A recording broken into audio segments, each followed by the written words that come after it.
పొగాకు లద్దె పురుగు ఉధృతి కూడా ఎక్కువగా ఉంటుంది. ఈ పొగాకు లద్దె పురుగు జనరల్‌గా అవి పెట్టిన గుడ్లు సముదాయాలుగా పెడుతుందండి. ఆకుల అడుగున గానీ, ఆకుల పైన పెడుతూ ఉంటది. అవి వెంటనే పొదిగిన లార్వాలు తిని ఆకుల్ని పత్రహరితాన్నంతా గోకి తినటం వలన జల్లెడాకులు ఏర్పడుతూ ఉంటాయి. వాటి నివారణకి ఆహ్, ప పక్షి స్థావరాల్ని లింగాకర్షక 8-10 పక్షి స్థావరాలను అమర్చుకోవాలి.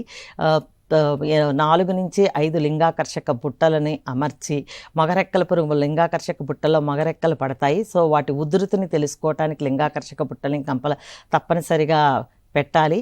కానీ ఉధృతి గనక ఎక్కువగా ఉంటే థయోడిక్ కార్బ్ 1 గ్రాము లీటర్ నీటికి కలిపి పిచికారీ చేయాలి.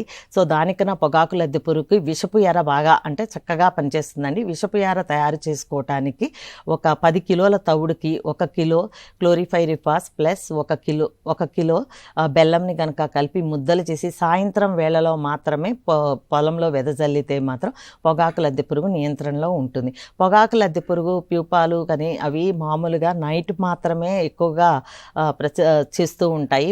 భూమి నెర్రల్లో దాక్కుని ఉంటాయి కాబట్టి సో విషపు ఎరని ఈవినింగ్ టైంలో గనక సాయంకాలం వేళలో వెదజల్లితే పొగాకు లద్దె పురుగుని సమర్థంగా నివారించవచ్చును.